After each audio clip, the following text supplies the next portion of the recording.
right, bud. Welcome in Between Two Burns, episode I don't know if we count this as 8, 9, 7. I don't seven, know because the somewhere in Stogies. there. The Stogies was a different episode, Yeah. which was fun, which is interesting because the gentleman who's joining us was a recent winner of a Stogie How Award. does it feel to win a Stogie? It feels amazing. I got to be honest. You Yeah, I wish were, that you had a small trophy that I could put above my mantle that I just. See, the problem is we looked at trophies, but all the cigar trophies looked a little flaccid. yeah, they were not something that you would want to display anywhere. We gave Franklin a certificate, which I do believe he's going to put in his office at Laudisi. I'm not sure that's a great thing to be putting behind the desk, is that you've been rotating through jobs recently, but especially with your newest employer. But yeah, I think we probably get you a certificate or something, wherever you want to hang it. I'll send you a jar of Duke's mayo and a bottle of Bojangles honey mustard to go with it.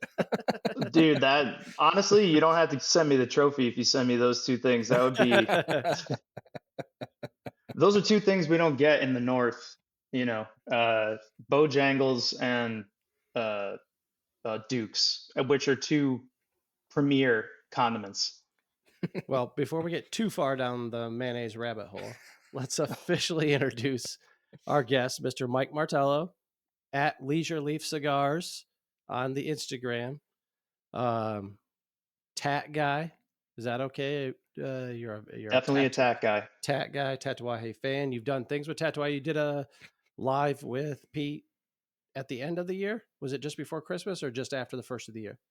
Yeah, at the end of the year, it became something that we started doing. I guess like this past year was the third year now that we've done it.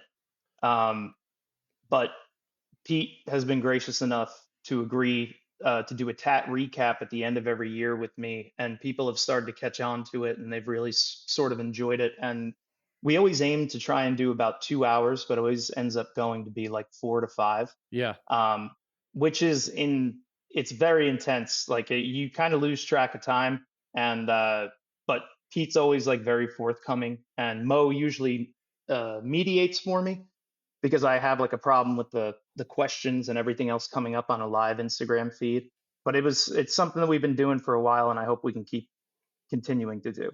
Well, in that honor, Ethan grabbed us cigars. We knew you weren't smoking tonight. You're not smoking. It's freezing cold out where you're at. You're in New Jersey. Am I right in saying that? Yes. Yeah, he's in New Yep. Jersey. But he picked us Tatuajes. Tell us what we're smoking. So we're both smoking Kohonu 2012.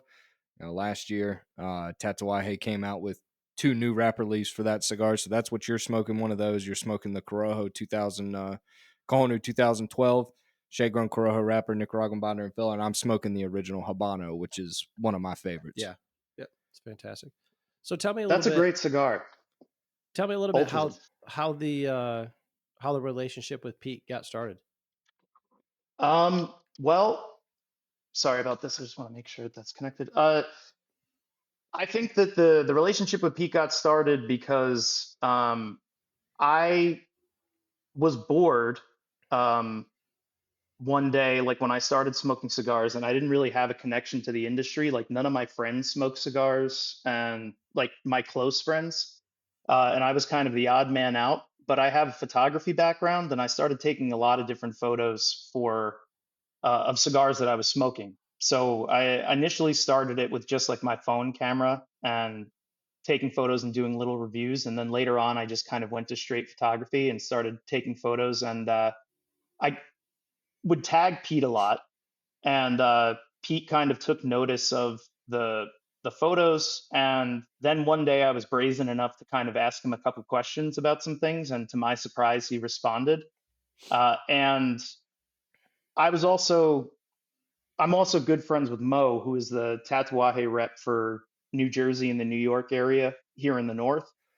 Um, and Mo had me on one of his lives once, and I think just like the symbiotic connection between everything, like me being a tat guy, being friends with Mo, being in love with the product, I think that all of that just kind of turned into us seeing one another more at events, having like actual conversations, and then that turning into more of um, a professional acquaintance rather than just like some guy on Instagram. Like tagging him in photos. Yeah. I will say it's been our experience. We've done some different things in the past. He's maybe one of the most uh generous people with his time Hmm. and energy in Hmm. the cigar business, if that makes sense. Like we did The hurricane relief we did a raffle. hurricane relief raffle with the Wolfman Yep. cigars. He was kind enough to send us a second box, one of the second number boxes for free. We were able to use that to raise some money and everything like that. So like he's always super generous with the time. If we want to collaborate on a post or something like that, he's always willing to do that. So he's always very, very generous with his time when it comes to this stuff. Yeah, it's he really is generous with his time because I think that he genuinely wants the general public to be more educated or to understand the craft a little bit more. And I remember before I even knew who Pete Johnson was, like when I first started my Instagram, I knew very little about cigars, and I had smoked a an Ambos Mundos Oh Habano, yeah. and I remember saying, like, why do they call it Habano if it's not Cuban? You know, and the person who responded to me was Pete Johnson. No And kidding. yeah, he explained to me why they call it a Habano wrapper, why there are differentiations and different varietals of tobacco that make things taste differently, and how they work with blends. And I looked him up. I actually Googled him at one point because I was like, who is this guy? Um, and then I saw that he was the owner of Tatuaje Cigars, and I was like, that's pretty cool in this industry that guys are so connected to their brand and what's happening that you could just ask a question randomly on the internet, and the guy that responds is the brand owner. Oh yeah, But absolutely. he's one of the few people that he has his finger on the pulse of that stuff, and he's very involved in the social media community as much as he is the cigar industry. So Yeah. it's refreshing. When it comes to regards to like Tatuaje as a cigar in general, you're obviously a huge fan, and that preceded the relationship with Pete. Was it a Mm. matter of just like what Tatuaje does kind of just hit you right in your sweet spot, basically, like trying cigars? Like, how long have you been smoking cigars? I've been smoking cigars about 10 years. Um, I would say that with Tatuaje, it's just what, I don't know, it's just what kind of like meets all the standards of my palate when I light a cigar. Like there's a very particular taste when I light a cigar that I look for, and more often than not, I would say pretty regularly, Tatuaje cigars hits that parameter. You know, there's like this very rich, savory, balanced sweetness and flavor profile that I always find with their cigars. And I know that it's my father's tobacco, but I don't fall in line as much with my father's stuff as I do with Tatuaje stuff. Yeah, And yeah. I I'm the. like. Go Go ahead. ahead. I was just gonna say I'm the same way, which is funny, and I'd be curious. I don't even know if I've ever talked with you about this before. I'd be curious how many tat guys are also like that. Like I gravitate towards Brown Label and Fausto and Havana Six before I do anything else really in the my father line. And it's not that my father makes bad cigars; they make great cigars, obviously. But the way that Pete blends the tobacco, I'm with you, fits my palate a little bit better. But I wonder how many other people are out there that are like that. Yeah, that would be an interesting poll. You know, the thing for me is that like I also have a background as a chef. So like I've been a chef. I was a chef 10 years prior to me getting into the cigar industry. And I often attribute like cigar blenders and manufacturers very much like chefs, like brand owners. Like everybody has either their own signature or they have a very particular thing that makes their cigar what their cigar is. And I don't think that it's they're working with the same ingredients, but they're getting a different product. And I think that speaks volumes between Tatuaje and my father, and why the collaboration like La Union was such a interesting thing for them to do, because now they're blending for each other based on what they know about each other. Yeah. Speaking of which, I'm going to presume that you smoked it. What did you think of that? I the my father for Tatuaje blend, I was really surprised by because it's one of the first times that I really sort of understood what people were talking about the pepine pepper blast at any point because I had never really experienced that before. A lot of people used to say that like it was just pepper, pepper, pepper.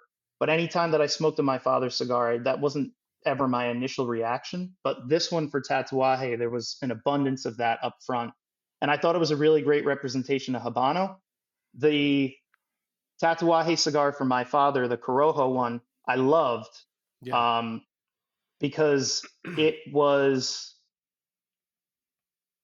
different and familiar all at the same time. It was very unique in the way that the blend kind of complemented the wrapper and vice versa. But I really got like a rich nuttiness off of that that I haven't experienced with a lot of other cigars before.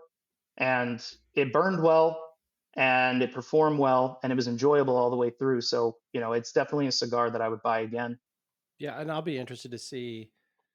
We're expecting Well, in the next. no, no, Oh did I not tell you this? no, you Oh, breaking news to me. so I talked to I think I texted you this, Mike. I talked to my father rep last week and asked her what was going on with it because they had the announcement that the Honduran my father's Yeah, being yeah, which would be very interesting. yeah, released at PCA. And she told me that they ended up not sending all 300 boxes of the black overseas. And so they actually have another 150 boxes that they have to sell through. And so they are Before going the to sell through those boxes before they release the red. So I wouldn't be surprised if we don't see it until next year. the Reds coming in Yeah. 2026, not 2025. Yeah, I mean that's just the reality of it. Because there was only how many boxes total of the black? There were 1,500, 1,200 for the States and 300 for overseas, if I'm not mistaken. Yeah, so you've Yeah. got roughly 10% of that Yeah. still And remaining. That's and it's I told the expensive. rep, I It's said, that's expensive. a tough thing. And she was like, yeah, well, when red comes out, people are going to want black. And I was Nope. like, it's $60. Like they're going to take that $120 they have and buy one of each of the new one. They're Yep. not going to spend Yep. $240 on all this, Correct. the whole Yeah. set. Because the black just didn't. It was good. I agree with Mike. Like my father for Tatuaje was, in my opinion, not as good as the tat for my father, but neither of them were something that I think like if people saw them, in some random corner of some cigar shop, they're going to be like, I want all of them. You know what I Yeah. mean? It didn't turn out to be some Well, I think, legendarily good cigar. yeah. And I think price had a lot to do with that. Yeah, absolutely. Um, I it's funny. I was thinking about the sales, at least at our store of that cigar, and we sold through the initial couple boxes really fast, and then we had that one box that there were 10 of each left, and they sat on the shelf Yep. for months. Mm-hmm. And all the geeks and everybody had gotten their fill of it, and it was Yeah. $60, and they just didn't want it anymore. Yeah, Did and you? the same thing will happen with the red one. Yeah, And just like if it was, excuse me, if it was as when she says, "Oh, they want the black ones," like we would be asking for like, "All right, give us another box, then we'll take another box or two boxes." yeah. If that demand was there, I mean, you And know I what I mean? genuinely think if the cigar was $25 retail, Oh, it'd that fly off the shelves. That's no yeah, problem. that we could justify getting another box Sure. or two, and honestly, putting one back until red came in Yeah, and then doing and them at doing the a same side by time. side release, Absolutely, which absolutely. would be really cool. Did y'all didn't have them at your store? Did you, Mike? No, we didn't have that particular release. We get most of the other ones, but that one was kind of elusive. Yeah, I got mine from a shop about a half hour from here that I'm real friendly with, and that's where I picked them up and got to smoke them. And to your point, I think that one of the things people have to be mindful of is that like when the price tag goes up on a cigar, they're not gonna leave the shelf as fast as the other cigars that you get allocated to you or that are in a more affordable price range. I mean, luxury cigars are on the rise, but I don't think that they're the future, the bread and butter No, of. I don't either. It's an experience. I think that people will pay for the experience, um, but I don't necessarily think that it's not everybody that's going to buy a box of that. yeah. We talked about that briefly about your Flor de las Antillas smoker or your Tat Brown Label smoker. They're used to buying $10 to $13 cigars. They're not gonna spend $60 multiple times over to get this cigar. They'll try it one time because it's got Tatuaje's name on it. But like you said, it's an experience. And once you've experienced it one time, unless it was one of your favorite cigars, I mean, you can buy 6 Flor de las Antillas and 5 tap brown labels for the price of one of those Right. cigars. Right. Yeah, I think like for somebody like me that smokes a cigar every day or multiple cigars a day, depending on the day, you know, like I'll smoke a brown label seventh Habano, 5 or 6 times over, before I buy multiples of a $65 cigar that I thought was good, just because I know that that's at least a week's worth of cigars for me if I'm going to smoke one a day. Yeah. You know Yep. what I mean? Yep. Uh, we were talking about the stogies earlier, and this could get a little off track. And we gave our cigar of the year to the AJ 20th. Have you had a chance to try it? I have smoked that cigar. I Are thought you it was I thought it was very AJ. There's a very particular flavor profile that comes off AJ cigars, I think, with whatever cigar that you smoke. And I thought it was a very good cigar. Um, I, I don't think that I would give it my number one. all right? Um, Well, give me your number one. What was the best cigar you had last year? New cigar, something you had not smoked before. yeah, yeah. So I think that that's a good way to go about this is like talking about cigars that weren't around or like that were released in that particular year for them to be uh, quantifiable for this. And I think that Kyle Gellis did a really good job with the G, the Corona Gorda that he released with the G on it through his Drop Cigar Is that Club, is and like, that is that Gallus Family Reserve? Is that what that one was? Yeah, you're not talking about the Moravis. You're talking about the one that he did through Drop. yeah, it was a 10 count box. It was a Corona Oh, Yeah. okay. Gorda. Yeah. Yep. Yeah, but I think they were in the same. They might not have been the completely the same blend, but they had that logo on it, and it was a 10 count box, kind of done the same way. But I think that that was probably one of the most interesting cigars, or one of the best experiences I had. We've, I'm sure Ethan's told you, we've become over time big fans of Warped, like what he's doing. His, we kind of talked about it on the last pod, which is like there is a dedication from him still that you don't see a lot, if that makes sense. Like there's that craftsmanship. There's a handful of people who still very much are about like I need to touch it, I need to feel it, I need to see it. I want like this and that, and not just hey, I need a Maduro wrapper. It needs to be medium, medium plus. A little bit of spice, Nicaraguan. Here's the bands. Throw it on there. Let's see what we got. Yeah, I think that Kyle, since he's gone to La Isla, Mm-hmm. I think that it has changed his perspective, and I think that it has changed his overall uh, appearance to the cigar world, because I knew Warped as a very particular thing. You know what I mean? I knew Warped as like Aganorsa. I knew it as either Corojo or Criollo wrapper. I knew it as relatively similar blends, and they kind of bled together for me. There was a lot of stuff that he did that kind of felt like, I understand that this is Warped, but I don't understand what I'm getting from this blend that I don't get from the other blend. Right. Well, And it then, it always felt like Aganorsa. I didn't mean to cut you off there, but yeah, it always felt for a long time that it felt so similar that it was, all in a lot of cases almost, indiscernible. And I agree with you. When he started shifting away, it just I don't want to say completely different because there's still that vibe is there, certainly, but there's clearly a line of, what's the word? Delineation. Is that the correct word? Separation. Well, Yeah. we'll call it separation. We'll Yeah. go with the ACT words. Uh, there's this clear line of separation of where something different has happened. It's not drastically different. It's not like going from Aganorsa and then, getting those pepper bombs from my father or something like that. But there's been this shift towards something a little bit different, a bit more creative.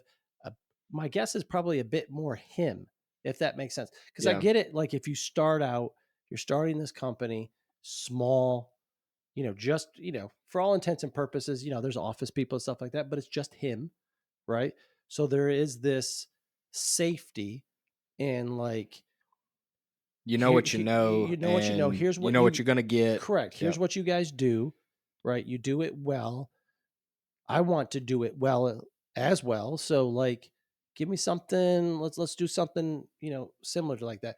And then as he grows, the popularity, his respect, and admiration within the group, it starts to like, all right, I know what I'm doing here. I can branch out a little bit. I've people, look at what I do here. Like it's okay for me to kind of Yeah. to get my hands and mingle it a little bit. I feel like La Colmena had a lot to do with that Great cigar. because it was made at El Teton. Yeah, it probably has some Aganorsa tobacco in it, but it had some Dominican tobacco in it as well, if I'm not mistaken. But that cigar, like anytime somebody brought up Warped, it was La Colmena, La Colmena, and Black Honey was also a part of that, right? Yep. The Yep. limited edition that he Yeah, I did. agree. And now it's like, okay, now you've got your Nicaraguan stuff, but now we've got Gellis family Moravas, we've got Ala de Cocodrilo. Obviously, the 10th anniversaries last year were great. Saunter was really good. Halfwell just rated that well, and he's doing a great job. And I think I've told you, Mike, but the next Gellis family cigar that's coming out, it's a box press robusto. We should have it this month. Oh, nice. And I think he's actually doing two sizes, but I actually got to smoke the robusto, and from what he told me, it's 100% sun grown tobacco. Was that the one he sent? Yes. Yeah. Okay. Yep. And Yep. it was phenomenal. And I think you brought it up, Mike, that that it may have been pre-released in drop, and Yeah. they're like 1450. I think they are 10 or 15 count boxes. I can't wait to see what your opinion's going to be on it, but also the general public and consumer opinion, because I thought it was awesome, but it was also very different, which is, like we've talked about on here, the innovation that I like in the Yeah. Yeah. industry. It's not the same thing with a wrapper, binder, filler leaf, flip flopped. You know Yeah. what I mean? You two could better answer this question for me, because you two both are far more immersed in the culture of it than I am. Does he often use like drop as a, I don't want to say testing ground because that would be unfair that he would be dropping something that he just wants to see how it is. But I mean, has it been common for something to come through drop and then make its way into a full fledged production cigar? That's a question for you, Mike, because I honestly don't know. I mean, as far as I know, and I'll say that I don't know a ton about like what his mission is with drop. I think that like it's a way to get for people that are on the mailing list that follow him to understand like what it is that he's trying to do. I think it's a way for him to give you a taste of what's going on in a small allocation before he goes ahead and puts it out to the masses. I think it's for the people the same way a lot of cigar clubs are. I think it's a way for people that are following him specifically to realize what's coming out before they have to go and try and find it in stores or have an opportunity to get it and Okay. go and get it in stores. And I think that the thing that he's doing with drop, going back to what we were talking about between Warped and Gellis family cigars, I think it speaks volumes that he during Warped, it was a very particular time. I forget what his tagline was with Aganorsa, but it was like something like It was exclusively different, wasn't it? Or was Yes. that is that yeah, the new one Yeah. now? No, It was that's what yeah, it was. exclusively no. different now. Yep. But this new tagline, I don't know if there is a new tagline or not, but his name is on the cigars now. You know what That's I right. mean? Like Yep. I feel like with something like that comes maturity and confidence, and there's a very particular when I was a chef, everything that you put out, if your name was on the door, was important, because you were putting that out to the general public and it had your name on it. So no matter who was cooking it or who was touching it, when that person received it, the last thing that they were going to associate it with was you. And now he's got this cigar out there that has his last name on it, and he's even calling it Gellis Family Cigars. And there are certain blends that he pushes in that direction, and there are other ones that he still pushes to the warp direction. And I think that there's uh, that was intentional. I think that there's definitely something about the way that he's grouping what he's doing as Kyle Gellis now and what he was doing as Kyle Gellis then, um, and making those two things work for him. Yeah, I agree with you. I hadn't thought about that before, but I agree with you. And he may not be trying to do this, and this is going to sound hoity-toity, but the Gellis family stuff, in my opinion, is a little bit more nuanced than what the Warp stuff is. right? Yeah. So the Moravas, the Saunter, the Peace Unique, all in that Gellus family. This new one that's coming out is the same way, albeit a little bit more full bodied. But then you looked at what came out for Warped last year, and you had Sarto, you had Bits of Havana, Ala de Cocodrilo was a bit of a differentiation from that, but you know the Corto, which made top 25, the Devil's Hand, Nicotina, all that stuff is more medium to full body, but it's very straightforward in my opinion, and that's not a bad thing. You get what you get, right? Like you know what it's going to Yeah. be. Whereas the Gallus family stuff, it does have that nuance to it. It's more medium bodied. It's a cigar you want to sit down and pay it a lot of attention to. And I feel like looking at the grouping of them, that's what I'm seeing. Now, I don't know if that's what he's doing, obviously, but that's just the way I see it at the moment. Well, I would say too that I think that he has this commonality or this theme with time, not Mm. just like in the fact that he's a big watch guy or like, that Piece Unique was named after a very particular, what they used to call very high end watches or like a very unique watch. But when you look at the Mareva stuff, even at 1250, that's their MSRP is like their 1250. And then or the Corona Gorda was, and then the Marevas are a little bit less than that. He's taking time to age these cigars before they go out to the general public. It's very So true. like now he's got a year's worth of time in a cedar box, or he's got a year plus time with certain things. And I think that this commonality or this theme between time with him, even if he doesn't talk about it, is something that he's thinking about. But I could be jumping the gun and looking into it too much. But that's just what I've noticed with the Gallus family stuff and the the time that he takes for it to be considered a luxury product, you know, or what he wants to consider a luxury product. The Yeah. Warp stuff still has that old flavor mentality. Like it's a little bit more bold, it's a little bit more in your face. Yeah. It's like what you're used to in terms of like when he's using Nicaraguan tobacco. But even uh, Sardo was a big departure from some of the other Warp stuff that we had seen Yeah. throughout Yeah. the New years. new factory. For sure. New Sardo factory. felt different than the other stuff. And I'm sure that was intentional. Yeah, it had But it had the Omatep tobacco in it, and it was made at Naxa, if I'm not mistaken. More full bodied. Anaxa? Yeah, that's where Saka gets all his stuff Okay, made. gotcha. And if I'm wrong on that, I'm sorry, but I'm 99% sure that's where it's being made. Ain't nobody fact checking you, bro. Yeah, you're right. But all really good. But to the point of drop, I think that drop and SNS, which is Tat's fan club, Yep. are Right. different because I feel like Pete does play around a little bit with this is what could be coming. Like Veracruz Blue comes to mind. That was one of the cigars in a specific It size. does feel like a prerequisite to something coming. In SNS, and that's not always the case. Obviously, SNS is 5 different cigars every year, but I can't think of anything outside of Gellus family that went on drop to that then became a regular release, right? And with that being said, too, we've actually had the opportunity to have some drop cigars here in the shop. The Bird on a Rose cigar that we had, that was a drop exclusive cigar that he had extra boxes of, and he, the retailers that he was close with, they were able to purchase them. That was less. Hey, the response on drop was unbelievable. I want to make it like this, and more so like I have more of this. Yeah. Let's go ahead and Let's go allow ahead it and to some general get it out there. people outside Yep. of the drop community. Okay, Yep. gotcha. Interesting. Yep.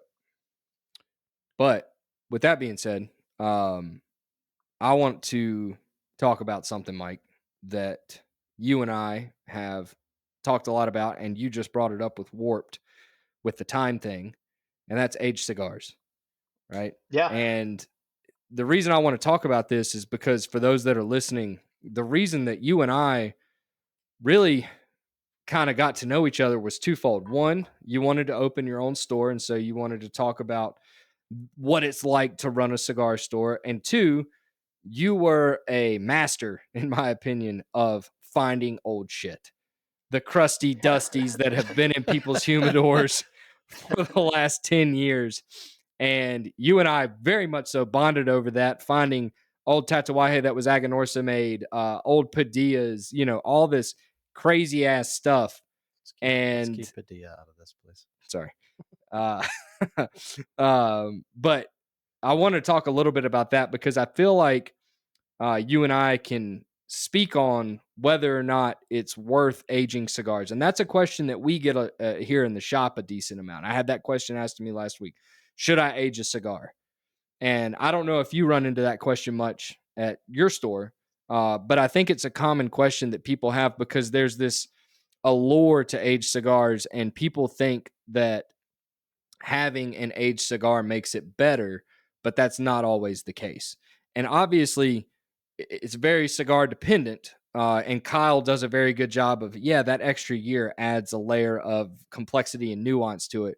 But what happens when you smoke a cigar that's 10 years old or 15 years old? And I kind of wanted to talk with you about that, how you found them, if you're willing to reveal your secrets, and what drew you to smoking aged cigars versus new cigars. Was it, you wanted to smoke something you missed out on because you weren't smoking cigars then, or was it the flavor, or, what was it? I think it's a little bit of both. I also think that, like, in order to find all this stuff, I think the word that you're looking for is obsessed or obsessive. Yep, Um, that would be that's the one. Yeah. I don't think that I don't think that normal people stay up at night or like in their free time and they're just searching how many different ways they could put a certain grouping of words until something of substance comes up or Listen, might like when you told me you found a shop in Hawaii that So had some that old was shit, that's the next question I was going to ask. It was because I remember this. That was what that was during COVID. that was during COVID, That was early COVID. That was 3 years ago. Yeah, So yeah.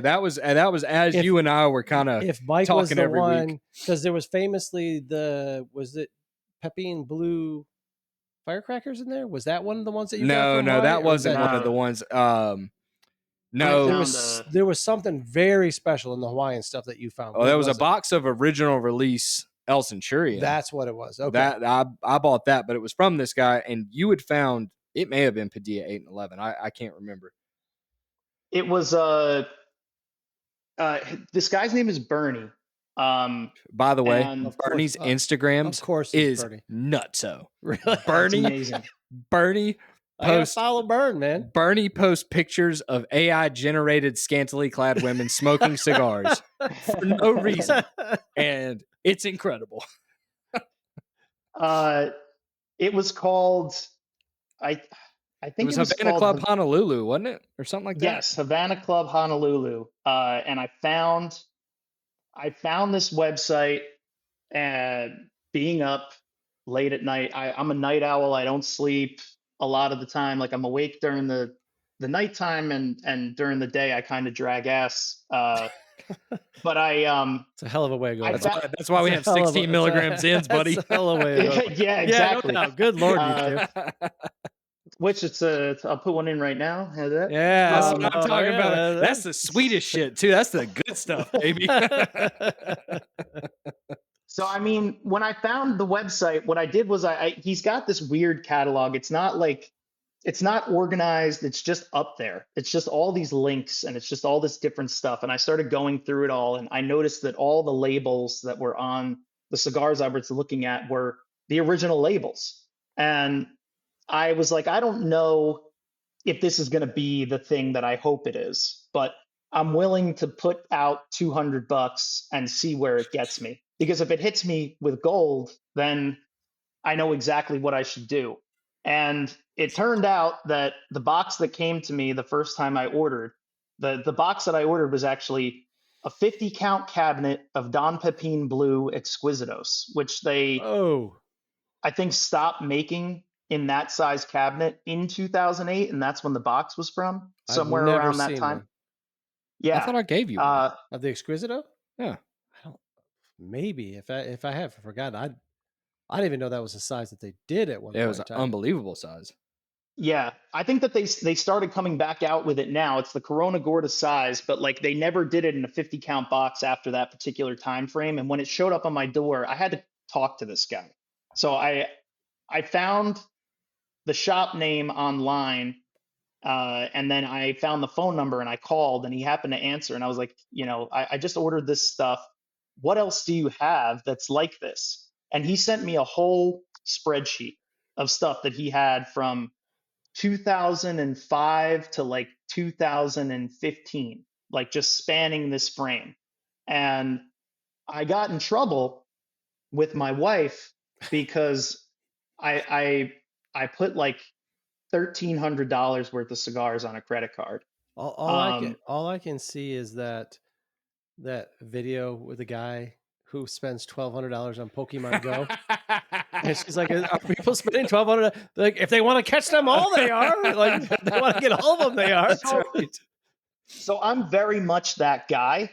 Uh, when it comes to like, and when I do deep dives and like when I go down a rabbit hole, like there's not a lot of stuff that can stop me. And to your point earlier, to your question earlier, was it because I missed out on stuff or I wanted to see how it was? It was a little bit of both because there are some things that I missed out on during that time frame. And there was also part of me that knew the new cigar. Like I knew what they smoked like now. I knew what they were like fresh, but I had never had them aged. And some of the ages that were coming back on these cigars were like, they were 13, 14, 15 years old on some of these boxes. And that's kind of how the Instagram started to really pick up followers and stuff too, was me doing these unboxings of these cigars that people hadn't seen in 13, 14 years, or at least not with this much age on it. And they had interest in knowing what it tasted like. Um, and what I've realized, or what I've come to realize, is that they're not completely different from the cigars that are fresh. It's just a different representation because of what time has done to the tobacco while it's been sitting there.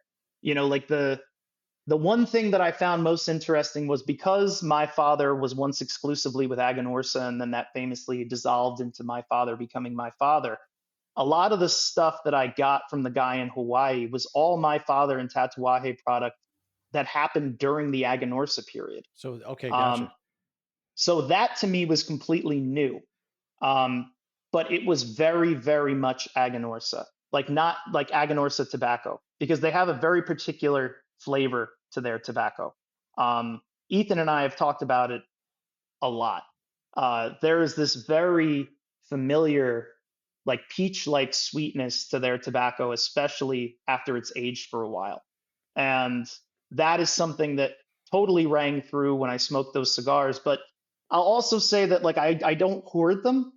The funny thing is that I'll spend that amount of money on them, but then I'll hand them out when I go to events or like when I go to other places. Can confirm you are one of the most generous people I've ever met with cigars. Ethan does the Well, same thing. Ethan does the same thing. Anything that you might send or he buys from other retailers, I get, he's always willing, and frankly forces them on you. It's actually I do. uncomfortable. I when do. you have to say no. You know what I mean? yeah, I want you to have my steak. it's really generous, but like it's a conversation starter more than Yeah. anything else because Yeah. I've always said two things. One of them is that if there's 24 cigars in a box, that means you have 23 times to offer at least one to somebody else. Like because me knowing what that cigar tastes like and you not, and me talking about it, it kind of makes me a dick. Like you should be able to experience the same thing I'm experiencing so that we can have a conversation about it and so that there's a broader understanding between all of us about how good that cigar is and why, or like just to geek out over something else. Because I think that that's one of the greatest things about cigars anyway, is the fact that it's a great equalizer, right? That's what my friend Mo always says. It's the great equalizer. No matter who you are, no matter what you do, when you go into the cigar lounge and you have a cigar in your hand, the only thing that you guys want to talk about is, hey, how is that? Is it smoking well? Should I try it? And you talk with somebody that could be, you know, a king or a garbage man, but it's all relevant when you're sitting in the lounge and you guys are enjoying a cigar together. Absolutely. Yeah. What's the longest that you have intentionally aged a cigar? Like I have a bunch of aged cigars at home, It's because I stuck them in there and I never remembered they weren't they weren't important. That's a bad word to say, but they weren't prestigious enough to remember about them. So they've been sitting there for a while. What's the longest you said I'm putting this away? I want to see what it's like in X. Uh, Longest was close to 5 years. Man, Um, and patience. that was the Tatuaje TAA 2020 release, or I think that was the Great cigar. 52nd. That was a great Um, cigar. yeah, that was a great cigar. Sumatran wrapper, which he had not done with the TAAs before, and a very particular size. He changed the labeling on it because I believe, if I'm not mistaken, and if I'm wrong, I'm sure somebody will find me and tell me. But Nah, you're good, dog. Don't nobody listen to this, but but the I think that Pete had teetered with the idea of not doing TAA releases anymore, so that this particular release was supposed to be special. He wet packed them in gold foil. They had a very different box than what they had had before. They usually are just like slide lid type boxes, and this one had a hinge. It was finished wood. Everything was outlined in gold. But I had bought a couple boxes, and I remember that when I first smoked it, I was like, this cigar is an ass kicker. Like, it is bold, it is full, it is strong, it is rich, but all the flavors were kind of like at level 10, or like, in Spinal Tap where they're just like, it goes to 11. Well, this cigar went to 11 when you first smoked it. And that was one of the first initial cigars that I thought to myself, I'm going to put this down for a little while and see what happens to it. And I think that in the aging process is the most interesting thing to me. Is I don't age cigars because I think that the aging is going to make them taste better. I age cigars when I think that the tobacco is strong enough that it can really mellow out with a little bit of time and it can be more enjoyable down the road. But that doesn't mean I don't touch it for like 2 years, 5 years, 6 years and test it then. It's like I'll wait 6 months, 1 year, year and a half, two yeah. years, and So I'll pull them. when you're putting something away, it's not like you're just putting one away. So like you'll have one, maybe it's a six, like you said, 6 to 8 months down the road, you might have it again, see where it's at, that kind of thing. Well, I think Yeah, and I about have to like it. Right. yeah, Oh yeah, I would think so. Yeah. and I feel like with you, because I'm the same way. Once it's smoking at what you think is its peak, you smoke all of them, right? And I think about the Without a doubt. RL. Yeah, because You've then you're been raving about the RL, which we sold our last box of today to somebody, and I told him I was like, man, I RL. smoked this Saturday the Tatuaje RL 22, the Oh yeah, Corona. yeah. I'm sorry. Yeah. Um, I told him I was like, I smoked this thing Saturday because a buddy told me to do it, and it is smoking unbelievably. And I have to imagine, knowing you, that if you had any RLs laying around, you said, "Screw it, I'm smoking them because they're perfect." Yeah, I've been running through them. I found a shop by me that had a stack of them. This place called Main Street Cigars in Woodbridge, New Jersey. They had like 8 or 9 boxes left over. And on my birthday, I went down there and I bought a box and I smoked one and it was pretty good. And then for whatever reason, like within like a couple weeks, I went back and I smoked another one. And I was just like, I think I told you, I had like text you and I was just like, dude, these cigars are on, they're all cylinders right now. Yep. They finally reached their peak. And I've smoked one every day since then. I have a couple left uh, in my humidor, and I've handed them out to a couple of the guys at the shop. And I've just been like, "Here, smoke this." They're like, "I had that before; it was okay." I was like, "Yeah, no, this is a different cigar now." And that's one of the things that I don't think that people realize about aging cigars wholly is that an aged cigar isn't the cigar that it was when it was released. An aged cigar is the maturation of that cigar now. Like there's the upfront flavors, the spice, the fullness, the strength that you get initially. I imagine it's the same, Ethan or Jason, depending on, I don't, Jason, I think that you don't drink spirits all that often, right? So this would be more for Ethan, but Not straight, more of a cocktail guy. yeah.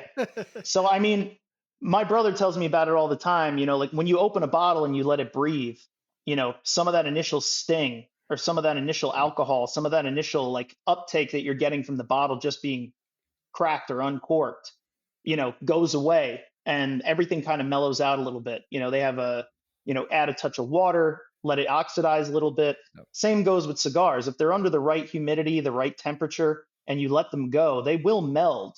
But I think that is what you're looking for. You're not looking to age it to a point where nobody has it anymore, because then I think it's going to taste like nothing. I think that you're just looking for it to be rounded to the point that you enjoy it the most. Yeah. Well, and speaking of spirits, I'm actually drinking tonight the bottle of the still or subtle spirits that you gave me for Christmas. And What do you think of that? well, that's what I was going to say. The bourbon community has a term called neck pour, right? And it's the first pour of the bottle that's sitting in the neck, and how it's different from the rest of the bottle. And it's exactly what you were talking about. I remember the neck pour of this being awesome, but it was hot. It was spicy. Spicy. And that makes sense because this is I mean it's 115.6 proof. Good Lord, man. Yeah. Um, Good night. but now with time it's opened up, and this is one of those cool bottles. They only made 138 of them. It was barrel 77, aged for 10 years, MGP whiskey. Really, really good. Thank you again for this. But I agree Yeah, with you're you. welcome. Because I think with cigars, I think the reason that people like aged cigars is because the spice falls off. And I feel like the average consumer palate is so mild to medium that aged cigars get mild to medium because the spice falls off. And so then they think, and I hate this word, that it's smooth, Smooth, baby. right? So And smooth. they're not looking for the nuance that you or I may be looking for in a cigar. Because I remember, and I don't know if you got them from Hawaii or not, but I remember we had Capaguan Guapos, Corona Gordas. We had those Hawaii, P1s. We had Hawaii, JJ Maduros. Hawaii. Yeah. Even the El Centurion, which the reason I bought that box originally is because my favorite cigar of all time is the El Centurion Lancero. Lancero, right? Yeah. But it's funny because if you go on Half Wheel, they actually just did a redux of that cigar, and they gave it like a 93 originally. But in the most recent redux, they said, I think it was an 87. Yeah. And they were like, it's past its prime because they do reach that point. But with aged cigars, I'm going to use the Karloff for an example, right? So I Sure. never smoked the original Karloff because we weren't a big Tatuaje account at the time. And so we Mm-hmm. didn't get it. And I remember it being one of your favorite cigars of all time. And I remember I bought a box from you and I was able to smoke it new or aged. And it was very nuanced. It was delicious. It still had some spice and body to it, but it wasn't very meaty or anything like that. Well, he just did Boris Karloff, and I remember Yep. texting you when we got that in, and I was like, "Holy shit, man! This is meaty. It's full bodied. It's peppery." And you texted me back and said, "That's great because that's the same blend like that he used originally. He Okay. hasn't tweaked it at all." Oh, And I was interesting. like, "Wow, that's Yeah. crazy," because I never knew that because I didn't get to experience it. But I smoked through or gave away about half that box, and I put the other half back because I know what it's going to become now because I was able to smoke the original blend aged out thanks to you.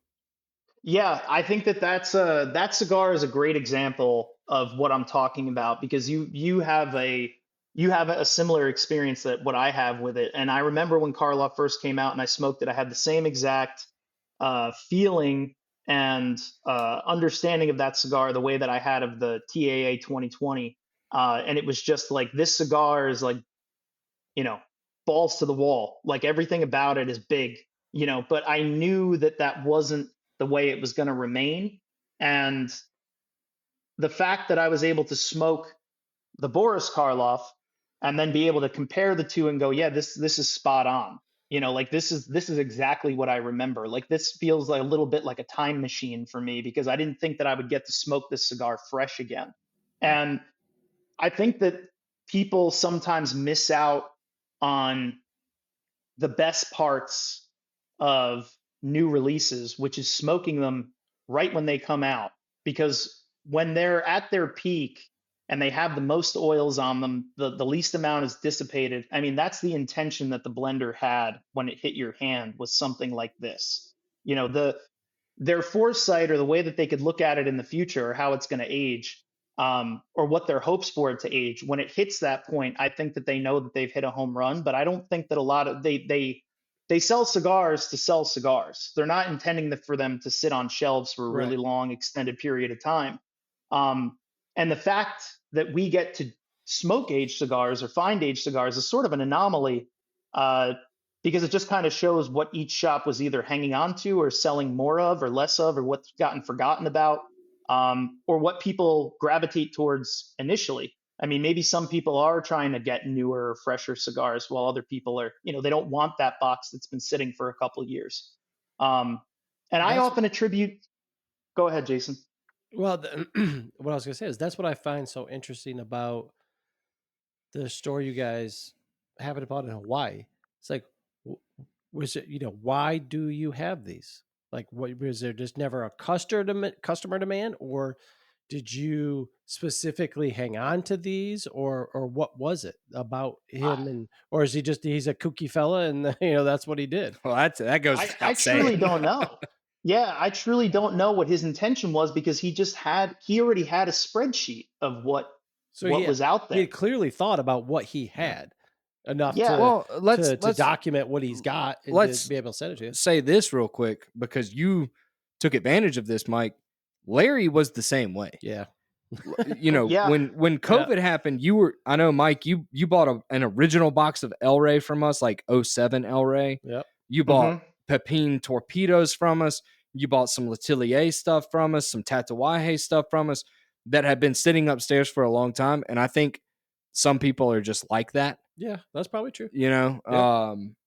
They just like hoarding it. And I think Larry, God bless him, love him to death. I think Larry really thought they would be worth more money if they were aged longer. Yeah. And unfortunately, in the cigar And it's just industry, it's not the that's case. not the case unless you're selling on the secondary market, which is obviously illegal, and he can't do because he could lose his business if he did that. Yeah, and second, let's be honest, secondary markets have only come Yeah, they just became a thing became a recently. thing in the last few Yeah, years. Yeah. yeah. Yeah, I think that that's true. I mean, I definitely benefited from one, Larry being bold enough to create La Colonia, and then also uh, with the stuff that he left behind, because La Colonia, your cigar, the original release from 2013, I thought was one of the best kept secrets in the cigar industry. The fact that those boxes even existed, and then when the newer, or the 25th anniversary came out of that cigar, I liked it because it was, again, it was a different representation, but the same standard as what you had for the original release. So like it was, I think the wrapper was different, right? Or was it the Yes. same? Yep. No, Yeah. Yeah, different. it's Yep. different. It was the new Corojo 2012 on the anniversary. And I'll be honest with you, I think that the new Corojo 2012, I think that that's a good example of innovation right there, because that wrapper reminds me more of the older stuff than the regular stuff that they have putting out on it does now. Like there's a savoriness and there's a richness with the new wrapper that I think has kind of fallen to the wayside of the regular Corojo 99 that they're used to using. And I don't know if it's because they have so many accounts and they're going through so much Corojo, or what it might be, and maybe 2012 is a little bit less. But the you remember the blend, you tasted it, and then when the new representation came out, you were like, yeah, this is different, but this tastes more like what we're going for. And I Correct. think that that's more or less what you're supposed to do. That's the thing that keeps people happy and makes them excited about the releases that you put out, is something that like is familiar but different.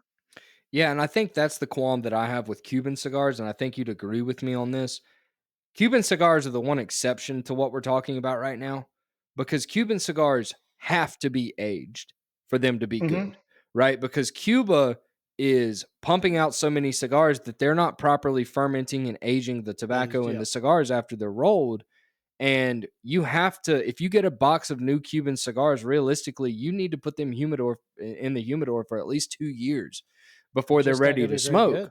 because they suck. Yeah. And it's so interesting to compare where we're at in the industry versus Cuba, because let's be honest, customers, especially those who are getting into cigars or don't know a lot about them, they still want Cuban cigars. They still ask for Cuban cigars, and it's like, you obviously don't get it, because what you're smoking, if you get a fresh box of Hoya de Monterey Epicure number twos, which is one of my favorite Cuban cigars, it's not what the Cuban manufacturers intended it to be right out of the box. Right. It's not like Right. Karloff or La Colonia or whatever, because they weren't able to age it for as long as they wanted to, because they had to get the money for it, because they don't have any other cash crops in Cuba, or really any other way to make money for that matter. And so it's an interesting dichotomy between looking at where the industry is now in America and comparing it to the Cuban market. I think that that's a huge thing that people. I mean, with Cuban cigars, people always ask me like, "What's your favorite Cuban?"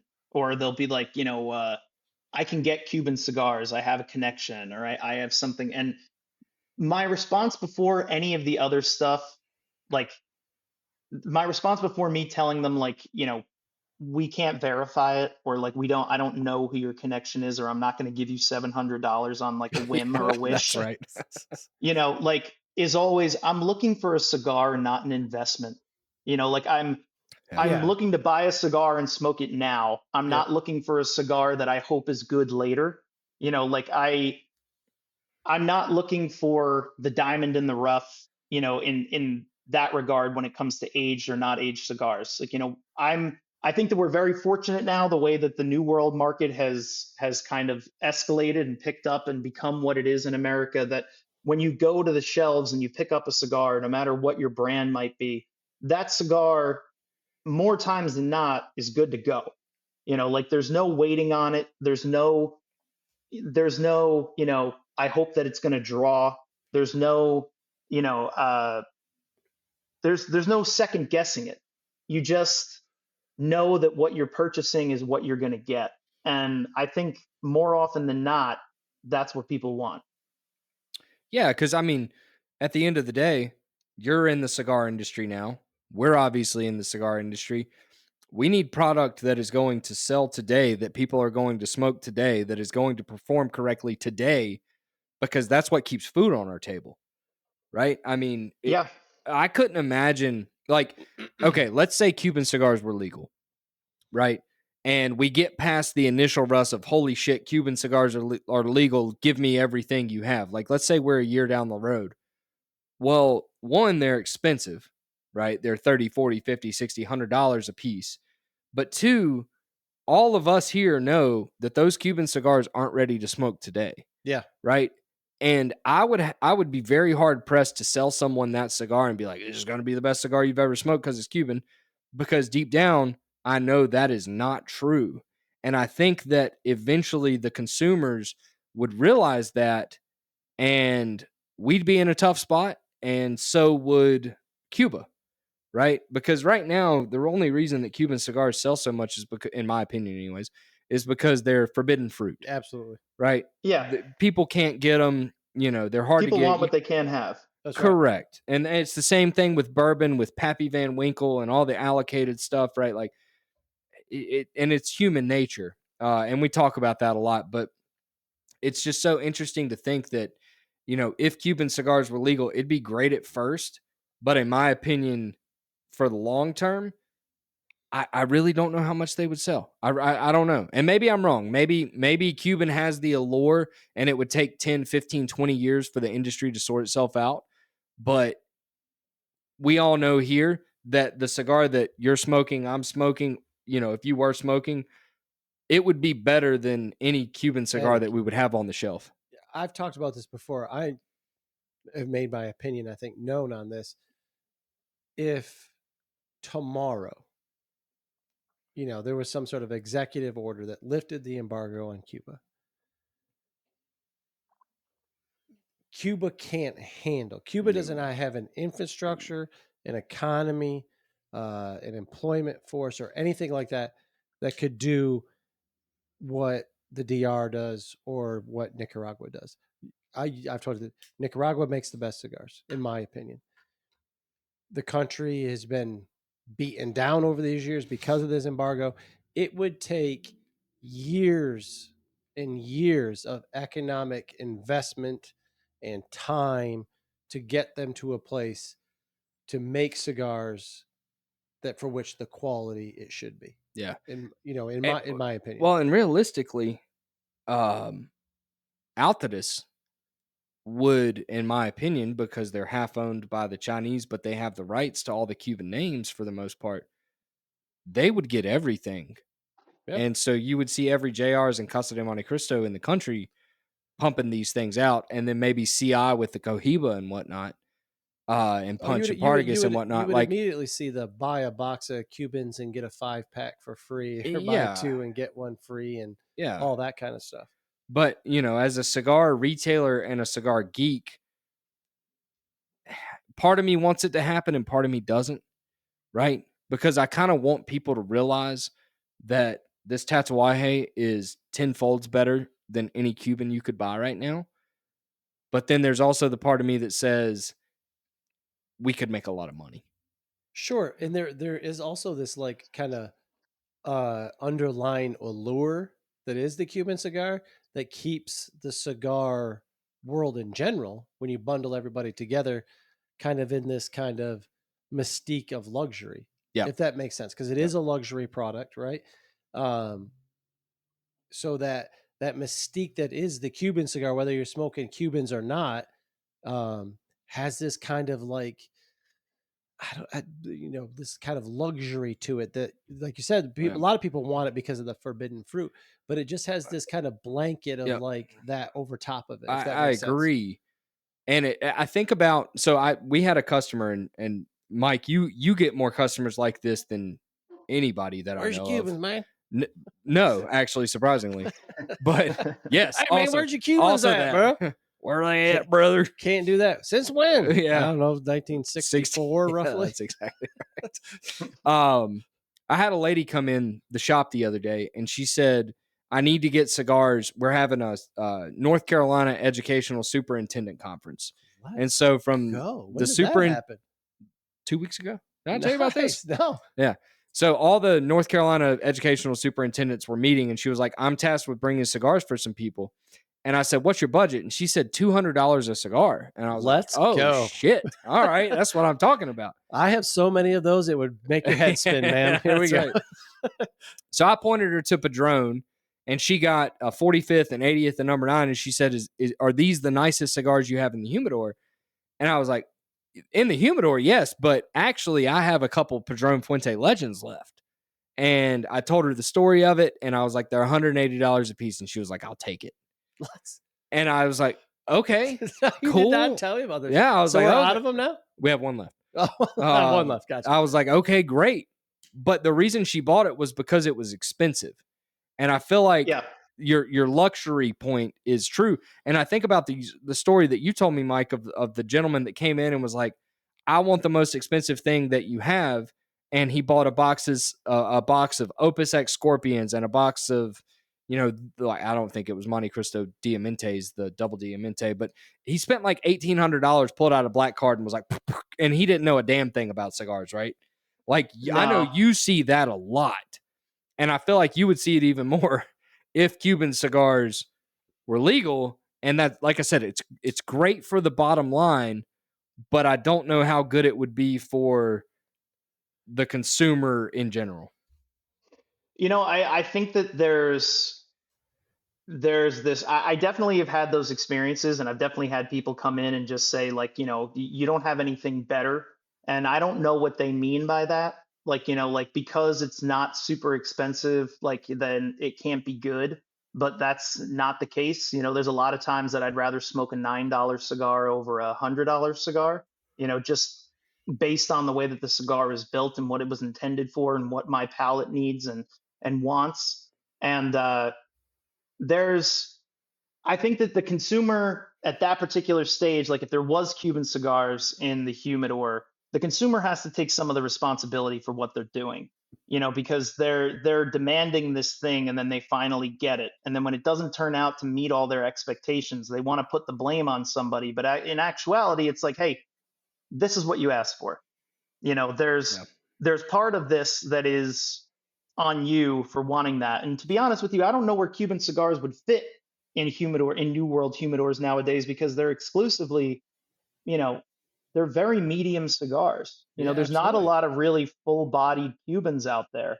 Um, and I don't think that they necessarily have the infrastructure to be able to facilitate what somebody like Don Pepin or the Garcias and like AJ Fernandez and some of these other guys. I mean, these guys are putting out millions of cigars a year, you know, like, and they're not even batting an eye at it. They're just getting bigger.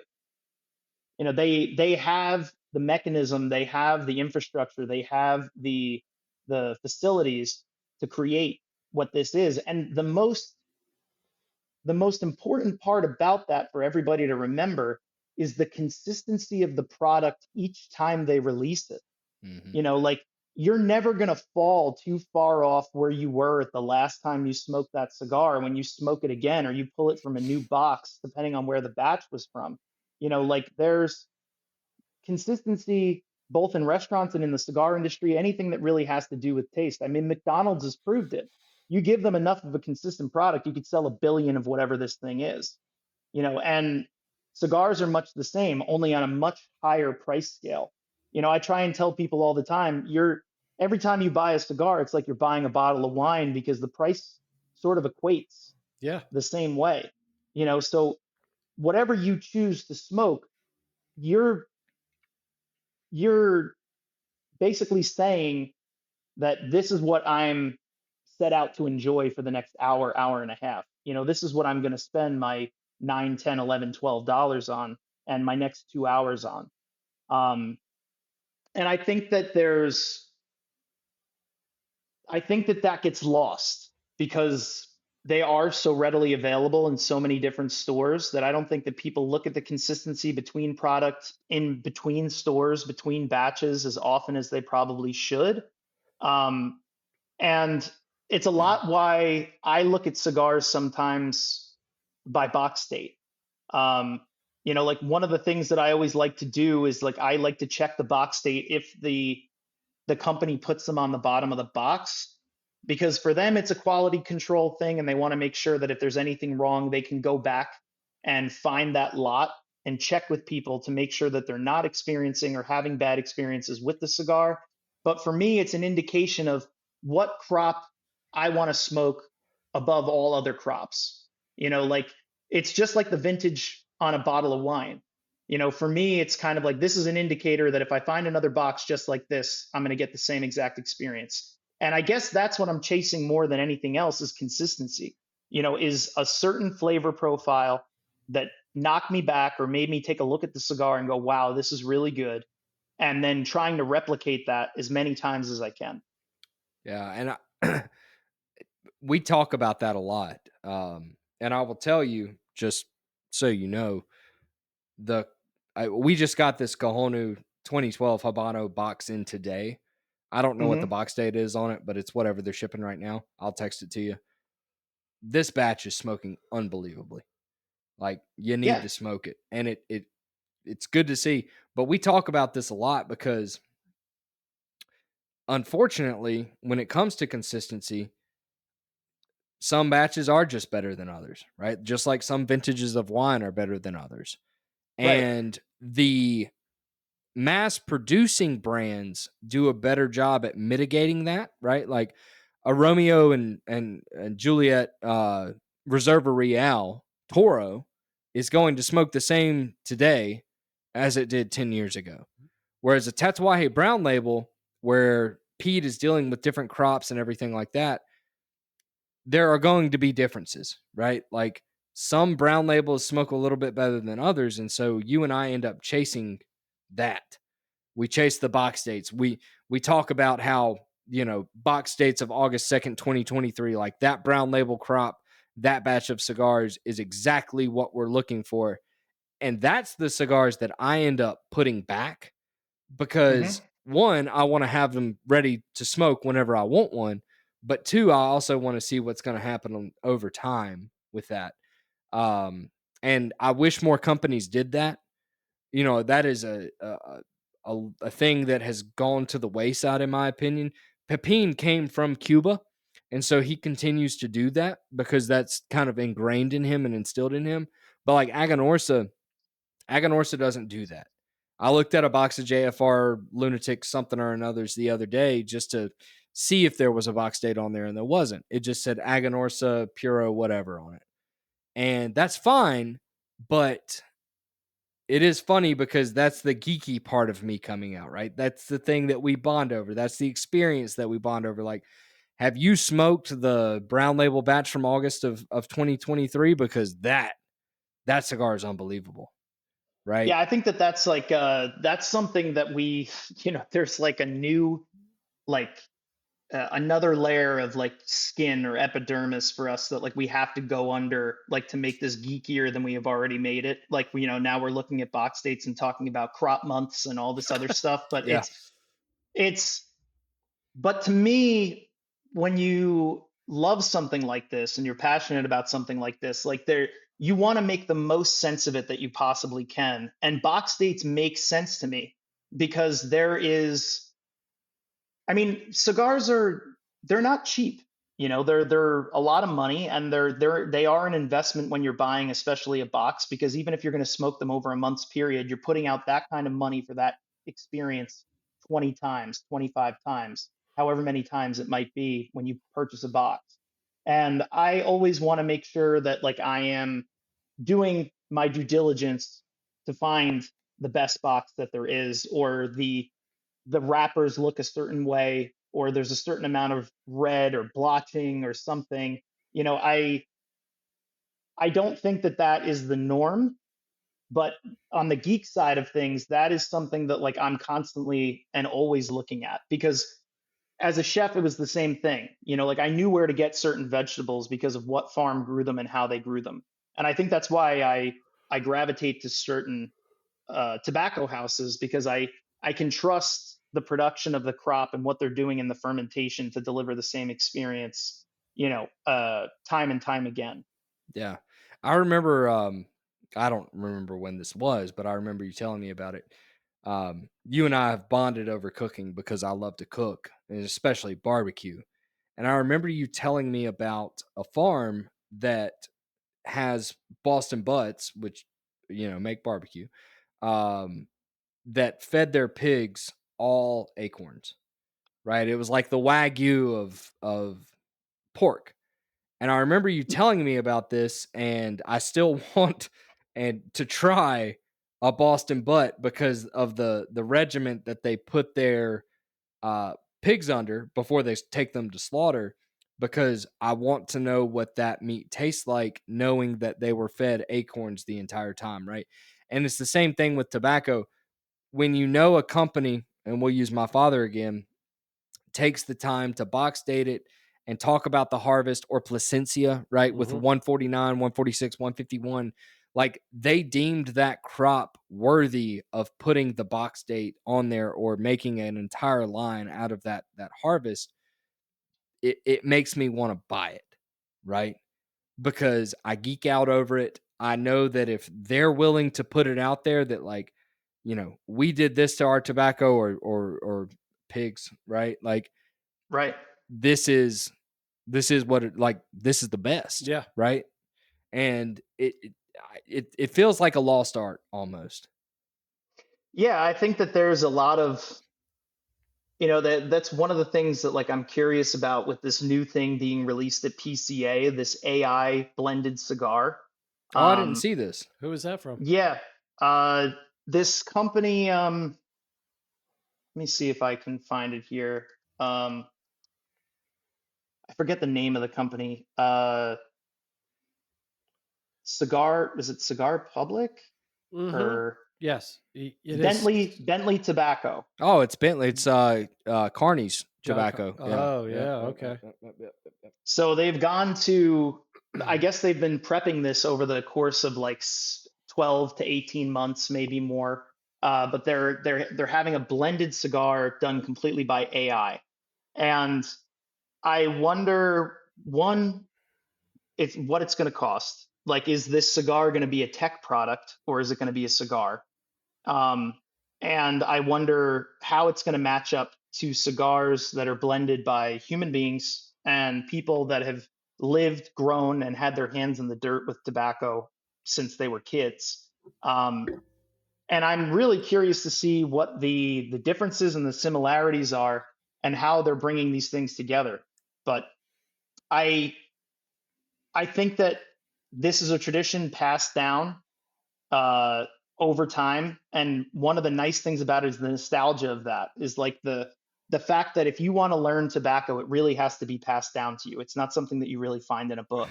That is that is the truth, right? Because we talk about, hey, can we announce the new store on this podcast? Oh, absolutely. Okay. So we're opening a new store in Durham. Congratulations. Thank Thank you. you, sir. Um and with the new store comes new employees and a whole, the whole gambit of training. And I was talking with Vicky, who runs the Mebane store, who was going to be over the Durham store, and she was like, how do we teach cigars essentially to new employees? And it's like, there's no good place for a new person who's getting in cigars to go and learn about all of the history and the stories of even the last 10 years of what's happened in the cigar industry. Like, we keep using them as example, but like the divorce of Aganorsa and my father, and the difference that it made in the industry, you can't go learn that by reading a book. You have to No. hear that from somebody, or how Eduardo Fernandez got started, or AJ, or any of these people, like Padron. Even there's a customer that comes in and he's a pipe smoker, but he used to be a cigar guy and he lived down in Miami, and he used to buy Padron, what I assume to be his core brand, for $2 a cigar off the streets while they were selling the bundles on the side of the road in Cali Ocho, right? Like, that history isn't taught in a book. There's not a website you can go to. As good as Half Wheel is about with their editorials and their news articles and whatnot, it would take you months to go through them and digest it. And even then, you still wouldn't understand it. Right. Yeah. And so this industry is very much, like you said, a mouth to mouth teaching industry. And I'm thankful for the times that you and I have had to, talk on FaceTime and whatnot, where we've been able to share stories and whatnot, because it's helped me as a retailer grow in my knowledge and understanding of the industry, which then as a retailer relates to sales.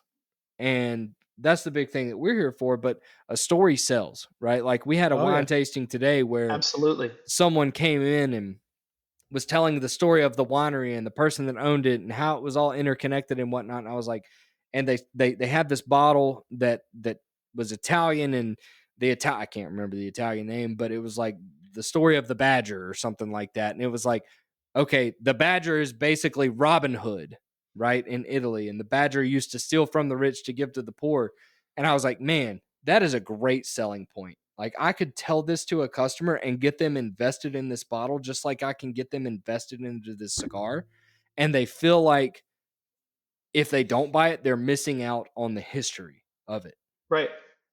Yeah. I think that that's the story is always your selling point. It's I think that there's this unfortunate thing that happens that people realize that the story is what can help sell a product, but then they don't concentrate on the product as much. And I wish that they would concentrate on both equally. Like, if they had a good product and a story behind it, like that, even at a slow growth, that's where you get the Padrones and the Fuentes from. Like, they made a good product and they pounded the pavement and they sold cigars out of the trunks of their car or at car washes or someplace else. And they built this brand through perseverance, and they built this brand through what they've come to love, be passionate about, and enjoy. And now it is the brand that it is today. I think that there are so many people out there nowadays that are just like, just put a band on it. Like, I'll buy a second, I'll put a band on it. Yeah, People I mean, don't I hate know. I hate to even bring them up, but we saw that during COVID with Bravada. They were buying seconds and just putting these bands on them: Cookie Monster, Hamburger, Incredible Hug, Trail Mix, and it was like Malibu Rick, bro. Malibu Rick, yeah, like Year to Wabbit, Year to Webbit, yeah. yeah, and they were getting cease and desist left and right. Yeah, I it mean, didn't go a and week before they were getting sued by everyone. no, but they were such bullshit, for lack of better words. And it's like, man, if you just put out a good product and stop trying to pull the rug over the consumer's eyes, you would sell a lot more cigars, in my opinion.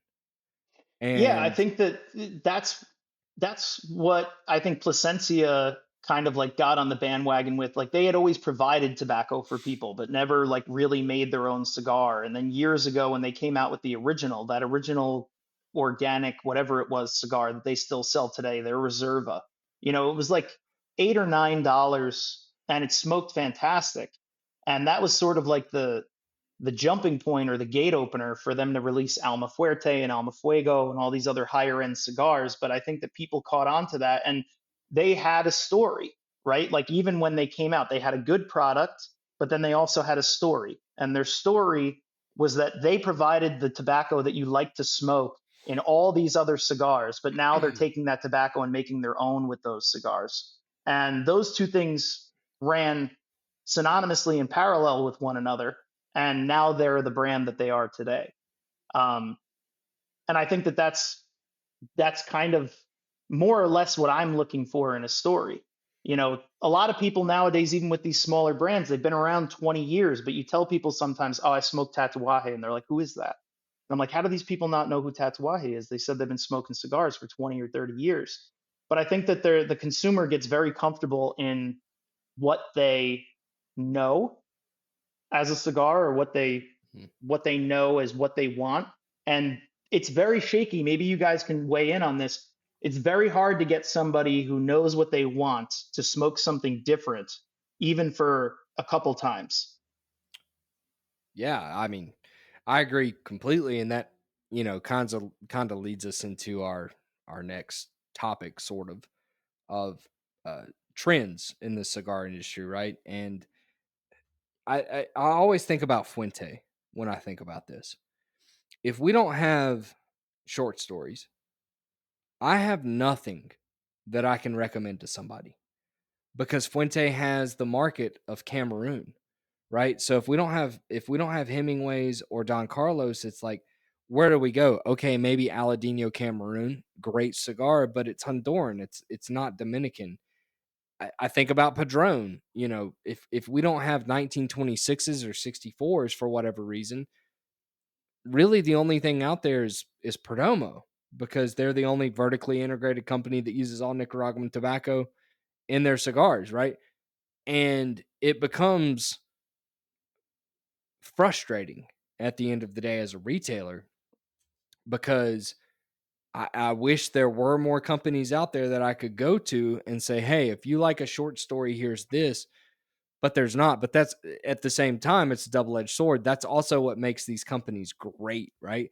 Like I saw a Perdomo posted on their Instagram today or yesterday, that they're the third largest selling brand in America right now, which is crazy, but also makes sense given the attention of detail that they pay to all Attention of their detail, cigars. brand awareness, all Yeah. that stuff. Yep. And it was Arturo Fuente, then Padron, then Perdomo. Yep. And it's like, sometimes I wonder why companies, and I won't name anybody, but I have one in mind, don't do that more, right? Because you see what a company who has invested in their infrastructure and their quality and control and consistency, you see what can happen if you do that. So why aren't you doing it now, right?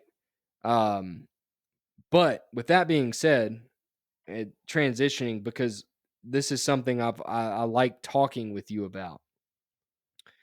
What, if anything, are some cigar trends that you're seeing in the Northeast? Because what I found is that, like, Tatuaje is a great example. Tatuaje in the Northeast has a stronghold, right? Tatuaje in the Northeast, people know what Tatuaje is. People know who Pete Johnson is. They like Tatuaje. Whereas down here, we're preaching the gospel of Tatuaje in the humidor to people. And it's like, okay, I smoke Flor de las Antillas or La Palencia or whatever, but I don't know what Tatuaje is. I don't know who Pete Johnson is. I don't realize that he's married to Pepin's daughter, right? So, what are some trends that you're seeing in the Northeast right now, that are driving sales? Um, Well, I'll be honest. I think that like one of the things that you brought up briefly just before, and uh, one of the things that's going to carry over now, like not just from the north, but also just like it's going to be an all-encompassing sort of thing that I think that people are going to be after is education. I think that like education on the brands, education on the tobacco, education on the experience, education on how to properly cut, light, be inclusive in that sort of way, like by showing people the ropes and like bringing them the experience that you have with a cigar. I think that that's one of the things that's definitely going to be a big trend moving forward. And I think that that's going to be a big sales driver. I really think that the education piece too is going to be because the generations are shifting. Like there was a stronghold on a certain amount of cigars for a long period of time because your dad and your grandfather smoked cigars and they still smoke cigars. So they go back to the store and they buy the cigars that they always bought. But now there's a billion new brands, and me being a millennial, like on my way to 40 and, knowing what I know and growing up during the time that I grew up in, like we saw like the the spawn of like artisanal and like new American restaurants and like private batch and small batch labeling and this more personal in tune with product than just what everybody else was buying. And I think that like part of the story of your brand now has to kind of coincide with that. And I think that like education from the retailer's point of view to the consumer is going to be a big sales driver because people want to know more about what they're buying. They want to And know more about what they're enjoying. that's what I was going to ask you. Where do you think that education is going to come from? So for me, it's part of the reason that we've gotten deeper into social media, deeper into doing videos and doing the podcast was for a way for us to connect with our customer, connect with new customers, but to start to bridge that gap, to educate on what we're carrying, what we're doing. Do you see it more from your and mine and Ethan's perspective from the point of sale to the consumer, or do you think you're going to see, or do you want to see more of that kind of education, if you will, from the manufacturer standpoint? Some do it better than others. Some are completely and totally ingrained into we don't do that. That's ridiculous. We're not. You're not going to see us on the internet or whatever it is. We see it do it much better than others. I think that the most effective way that you'll see it take hold is from uh, directly from retailer to consumer, because you have their attention. They're present in the transaction that they're about to take part in. They're present in like the information that you're giving them about the product that they're going to purchase. And you got to think that like they're not going to remember everything that you gave to them, but they're going to remember something. Even if they remember that like there was a great story behind this, I have to ask the guy next time I That's right. come. Yeah. Or, like I have to have him reiterate that for me so that I can tell my friend about it. And I have something to talk about at the smoking circle when I go there this afternoon. Um, and I think that from a brand's perspective, I think that I would like to see it more often, especially now with having to hire as often or people getting into cigars. Like there's always a discussion about like we take the most where we take the most care of our tobacco using Cuban methods of blah blah blah to create XYZ. And it's a very like short, all-encompassing sort of this is what you get from our brand. But every brand says the same thing. And I think like with a little bit more information, I think with a little bit more attention, I think, just with a little bit more education on their part, even if it was for people like us to come to the factories and see what's happening and kind of like be a part of the day to day so that that can translate to the sales floor, or to have something on their website that says what the blends are or what you can expect to experience, just something for people to go off of as like a marker. I think that that would be that's a big help. Yeah. So interestingly enough, Omar DeFrias, who is the owner of Fratello Cigars, which we Hmm. used to carry back in the day here at the Pipe and Pint. He came in the shop the other day, and we were talking about possibly getting their cigars back in the store. And he told me that something that they do is they mandate an educational session with all of the employees of a new account so that they can talk about their cigars to the point where they even give the stores a credit so that the store owner can give the cigars to their employees so that they can smoke them and understand the cigar so that they can better sell them. And it's something that I wish that more people did and more companies did.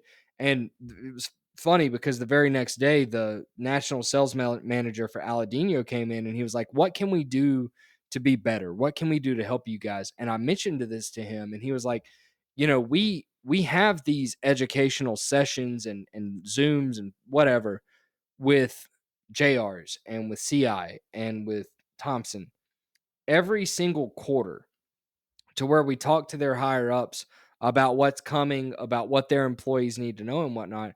And he was like, "Yeah, we should do that with every shop." And it's a lot of work. And I understand that. But if retailers are responsible for teaching consumers about the cigar, how better to learn about that cigar Yeah, the than from the manufacturers should be horse's responsible, mouth? hold that responsibility to, you know, pass that information along.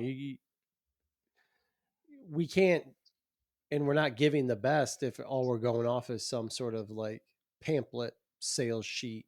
Right. And Perdomo does a great job with factory tours, with providing their retailers an opportunity to go down to Nicaragua and see the operation. But sometimes retailers can't go to Nicaragua, whether it be because of family or whatever, or the timing doesn't work, I got the you flu. name it. Or I got the I flu, got the flu. this guy. Um, and it's cool, but at the same time, I almost wish that these companies would provide that virtually now, right? Like you Yeah. have the opportunity, we have the technology to be able to take video and audio and whatnot to make a 30-minute presentation about our company, about our cigars that retailers can take advantage of. And in my opinion, the good retailers would take advantage of it, right? Because we know Well, there's a lot of bad retailers out there. There's a lot of retailers who treat this as a hobby, who just want to have somewhere for their buddies to smoke. But the people like us who are trying to educate consumers and also make money doing it, we want to know every single thing that we can. We want to have every single tool available to us to be able to use to sell your cigars. And that makes all of us more money. And I wish more retailers would do that, yeah, or I think that that's manufacturers. big. That kind of piggybacks onto, the education portion. I think that like with AI and augmented reality and a few of the other things that we have at our availability right now, I think that you could, I'm not saying that they're going to or whether or not they think it's important, but I think that that aspect of bringing people together somewhere, whether it be virtually or in person, is going to be another thing that kind of gets lumped into all this. I think that there might be, or there should be somebody that's has the foresight now to go, okay, like you, to your point, we have the technology now. How do we use this in a way that we can push our brand forward, or we can connect with more consumers, or we can provide them with something that somebody else isn't going to provide them with. And I think that when you have the technology to do something like that, you're at the forefront of something, you know, special, because not anybody else is doing it. And to be the first person to be able to do it, or to offer the consumer something that maybe they can't get to.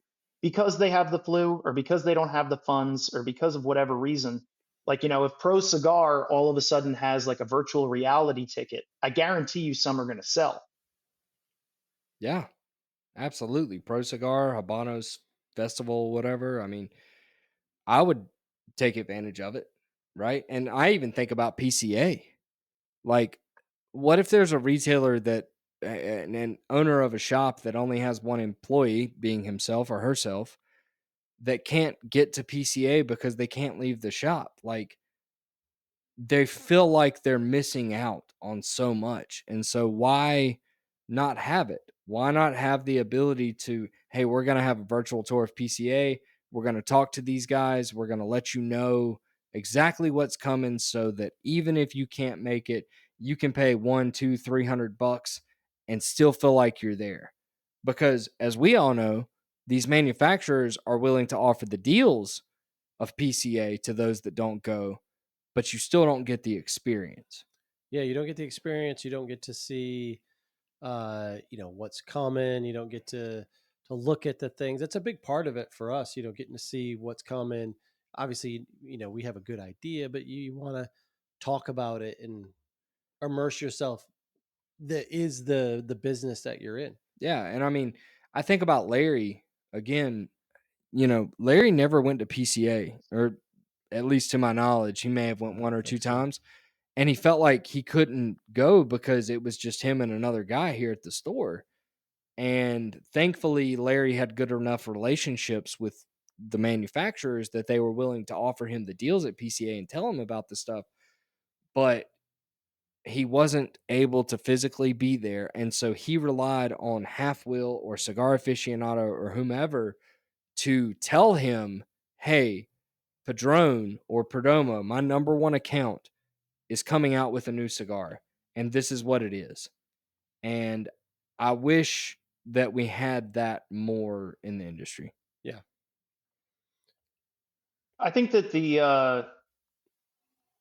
I think that that's something that everybody, if they're not already thinking about it, should be thinking about it. I think that it benefits. I think it even benefits on like not your owners and um, your owner operators and your managers. Like, I think just like for the general sales associate to experience like what it's like in the cigar industry, like on a sales floor, like what it's like for you to buy something or like to Yep. see what's coming out. I mean, I think that reinvigorates, how they feel about the industry and what they're doing. Yeah, I mean, I think about someone in your shoes, right, who is uh,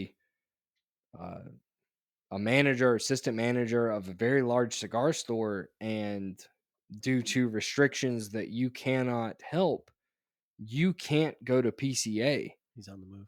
He is on the move. Yeah. Is he Sorry, I going? Frank have is on to the move. let my Is he going? dog out. Is he going pee? Oh, okay. So No, The never mind. dog's going to pee. I thought you were That'd be taking. a hell I of a thought you were taking us that'd be behind a the hell of a scenes. Good lord. no, flex right there. no. Um, I mean, there's nothing that impressive for me to show you guys. but like you can't go to PCA, yet you are impacted by what is happening at PCA. And you're going to Yeah, have customers and consumers asking you questions that you're not going to have the answers to because you're not able to be there. And that goes a little bit to you know, the world is small right now with the internet, with social media.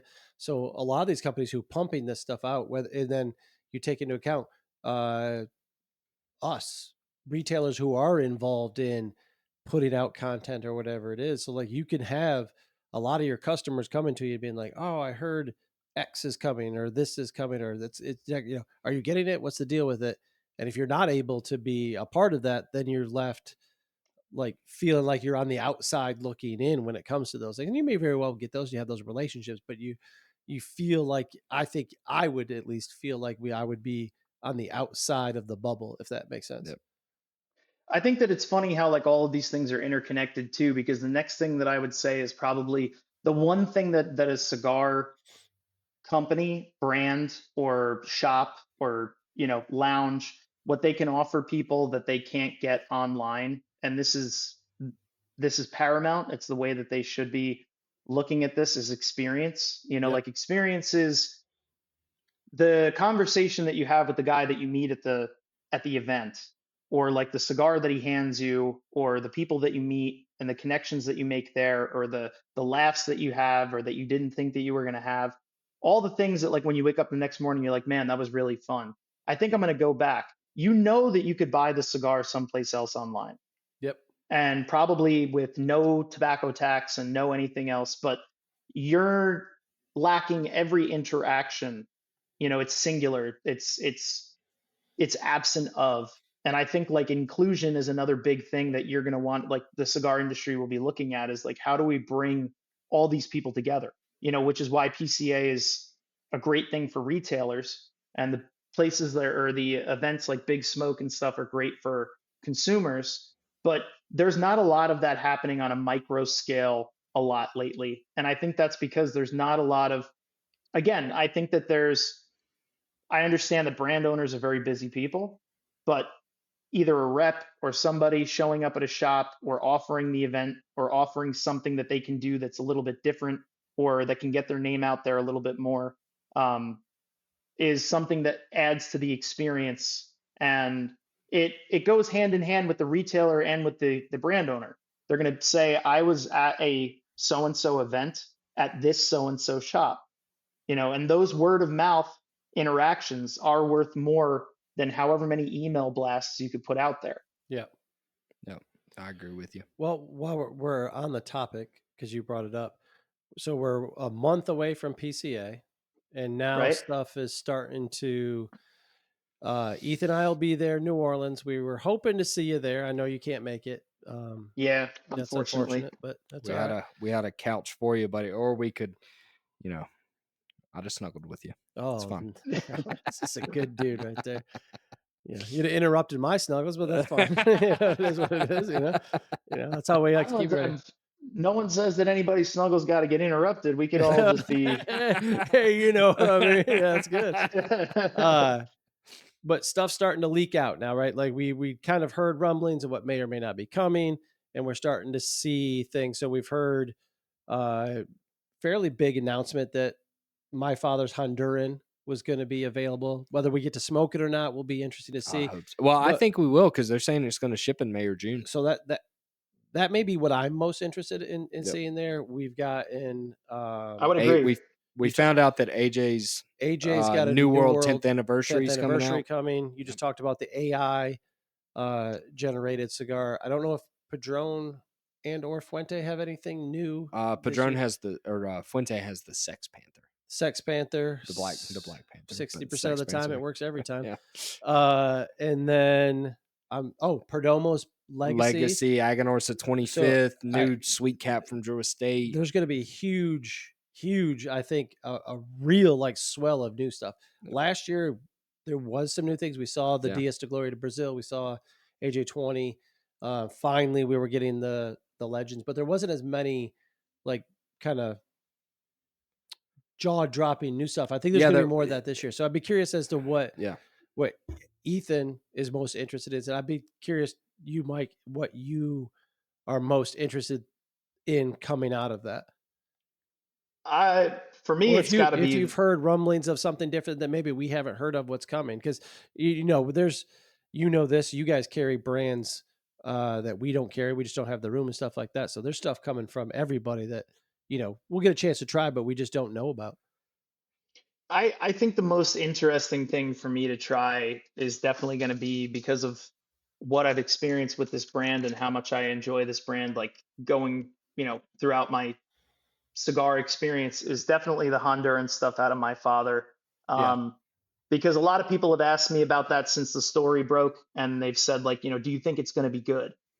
And I said, I don't think a brand as notable as my father, just having the honor of top cigar in the world on the top 25 of Cigar Aficionado, is going to make their first move be, let's release our new Honduran stuff, and it be a flop. Yeah, I totally agree. Yep. They have to know. And again, it goes back to the beginning of everything. It said in the article that, like, when Jaime and Pepin looked at the soil, that's what they were most interested in. Its positioning, where it sat in Honduras, and why that was particularly special for what they were doing with tobacco. And I'm more or less curious what the price point is going to be, um, because I know that it's going to be a great experience. I'm going to be honest with you. I'm going to hold people to the Aladino standard when it comes to Honduran tobacco. Yeah. I think that they do an amazing job, and I think like when you talk about Honduran tobacco and you talk about Honduran companies, I think that Aladino is at the top of that list right now.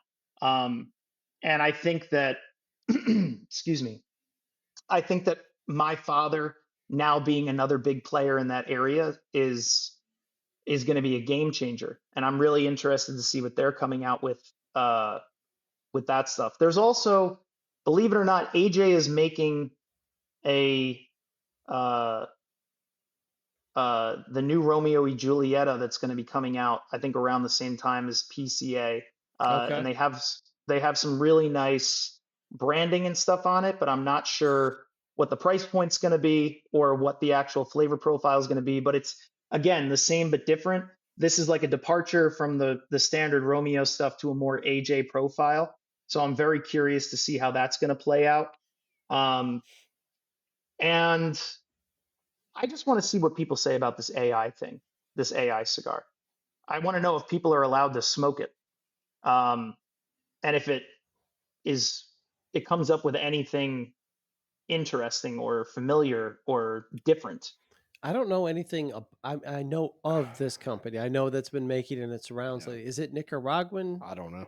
I I So it says since we're here Bentley Tobacco and Jonathan Carney of Bentley Tobacco have introduced the AI Cigar Project.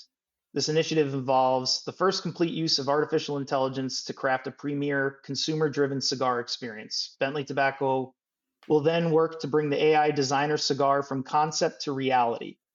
So it says collects data from surveys, they examine the cigar smoking experience.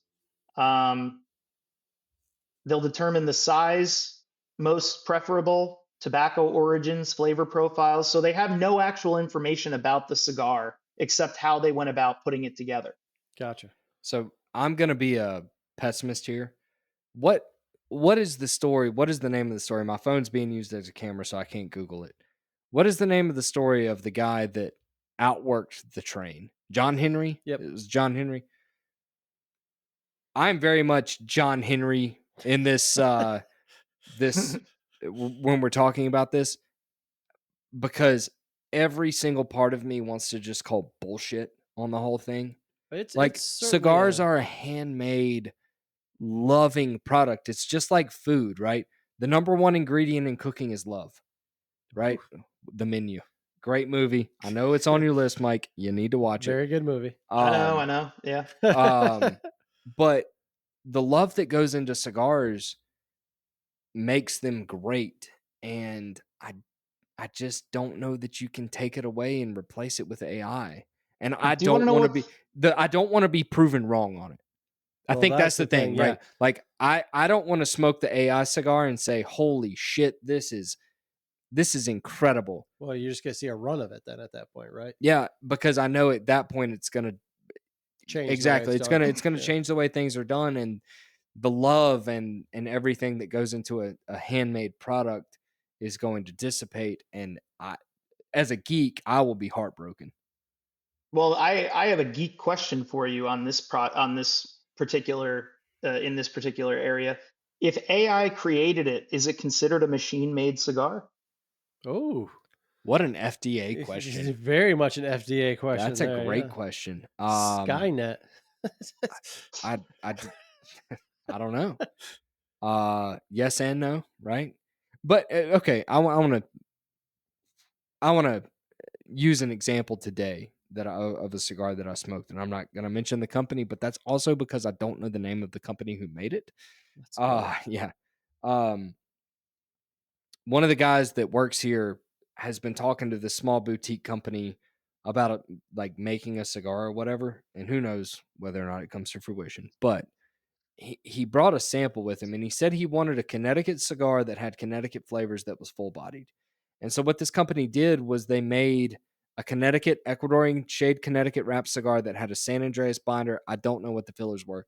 and it was the worst cigar I have smoked in a long time because it didn't know what it was going to be, right? Did you tell this particular I did. person that? I did. I told him it was terrible because it didn't know if it wanted to be a more medium bodied Connecticut that was still rich and creamy, but had some body and some spice to it, or if it wanted to be a full bodied cigar that had a lot of spice but was balanced with cream. And I smoked like a quarter of it. It was so bad. And so I wonder with this AI thing, it's like, okay, the average consumer palate wants a medium bodied cigar that's rich and creamy, but still has good body to it. And so we're going to make this Connecticut cigar with a San Andreas binder, and then it's just going to be shit Yeah. because AI doesn't understand tobacco. Right. I'm curious to see. I mean, they have to be in some way, shape, or form. They would have to be testing this. You would think, right? Like they wouldn't be able to present a cigar that tasted like garbage that was created by AI if it wasn't going to sell. So they're One would think that, but you know as well as the two of us know that that's not always the case with some of these companies who try to put out things quickly or may have a shtick around Yeah, it's them like a cooling trying to ashtray. It's stupid. I am salty tonight.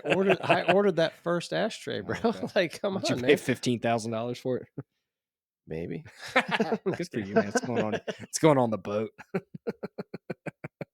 Yeah, I'm just I don't know, man. I'm curious about that thing just to see what the hell happens to it. But I mean, cigars are what you just said. They are everything that they are a handed down sort of tradition. I mean, like you had asked earlier, like how did I start smoking cigars? Like my grandfather smoked cigars and my dad smoked cigars and my uncle smoked cigars and now my father-in-law smokes cigars and like believe it or not, I had gotten handed cigars from like either not well kept humidors or shirt jackets, you know, that like were left in the closet that my dad forgot about and just like, here, you want to try a cigar? Have this. But my first premium was with my father in law years ago. And I remember smoking it with him. We had just gone to an Italian restaurant that was having a really bad night. And we had waited like 30 minutes until we started hearing screaming from the kitchen. And then we were like, let's get the hell out of here. Um, That's and a then we North went thing. to, Yeah. yeah, we went to a local down here and we got a sandwich and we got a cigar. And he asked me, he said, you gonna light your cigar? And I said, no. I was like, I don't really like cigars. And he was like, well, have you ever had a real premium cigar? And I said, I don't know what that means. And he said, just cut the cigar, light it. If you don't like it, you could leave it there. He's like, but at least try it. And I got like a quarter away through the first third. And he was like, so how's that cigar? And I said, this whole thing is pretty goddamn peaceful. And he said, that's what's great about a cigar. And ever since that point, I've been, I've taken it to a completely different, area of passion and obsession. And like now I'm involved in it the way that I'm involved in it now. But it's a passed down thing. Like, had I not been with somebody that smoked a cigar, would I have intentionally gone out and like looked it up? I don't know. But I know that somebody passed down what they enjoyed about it to me.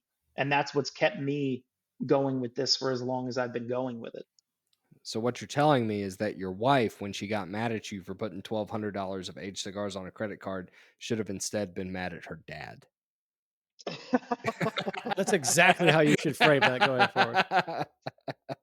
I've thrown him under the bus a couple times. I've definitely been like, this is his fault, Yeah, yeah. and that doesn't make anything better. Yeah, I understand. We're all married. We understand. All right. Well, we've been going for 2 hours, so I'm going to get you out of here on one last question before we go. So we've touched on it a couple of times that you were a chef for 10 years. Is that right? Longer? Yeah, yeah, 10 years. So Classically trained in France, right? ooh, baby. Not in France. I was classically trained in French cuisine in New York. Okay, okay, Okay. okay. But then I So went to Europe after that, and I cooked there. Yeah, because you cooked, if I'm not mistaken, a meal for Emma Stone, right? I did, yes. My man. let's go. So the question is I've been seeing this going around the internet because of so last cigar, last meal. What are those 2 things? Where you're on God forbid, you're on death row. They're like, "Mike, listen, you get your last meal and you get a cigar to go with it." What are those 2 things? Wow. Uh, That's a great question. Thank you. I'm gonna.